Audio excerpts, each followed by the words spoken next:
Hi friends, welcome to our channel. ఈరోజు మనం చెప్పుకునేటువంటి కథ నిజమైన స్నేహితులు. ఒకప్పుడు లఘు పతనకమనే కాకి ఒక ఎత్తైన చెట్టు మీద నివసించేది. హిరణ్యకమనే ఎలుక ఆ చెట్టు మొదలులోని రంధ్రంలో నివసించేది.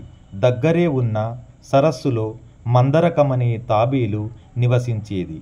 ఈ మూడు మంచి స్నేహితులయ్యాయి.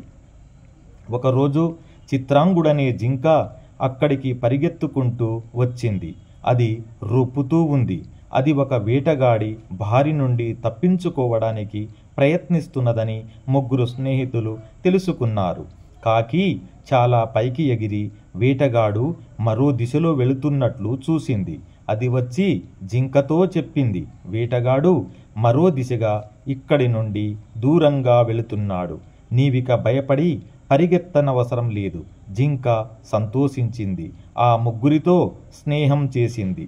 అవి రోజు సరస్సు ఒడ్డున కలుసుకొని గంటల తరబడి కబుర్లు చెప్పుకునేవి. ఒకరోజు ఎందుకో జింక సమావేశ స్థలానికి రాలేదు. మిత్రులు ఆందోళన చెందారు. కాకి ఎగిరి వెళ్ళి జింక వేటగాడి వలలో చిక్కుకొని ఉండడం చూసి వచ్చింది. వెంటనే ముగ్గురు మిత్రులు అక్కడికి వెళ్ళారు.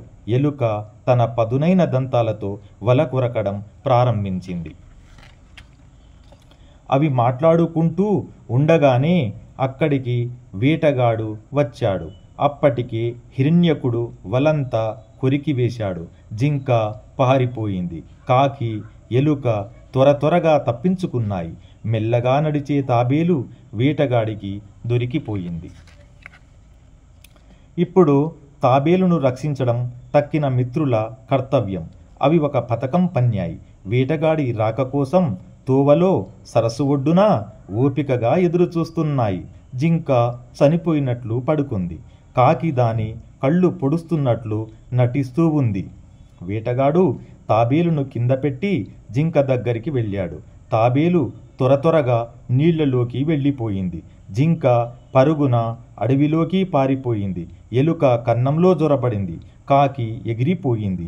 ఆ తర్వాత నలుగురు స్నేహితులు సుఖంగా జీవించారు. Thank you friends, thank you. Subscribe my channel. Thank you friends, thank you.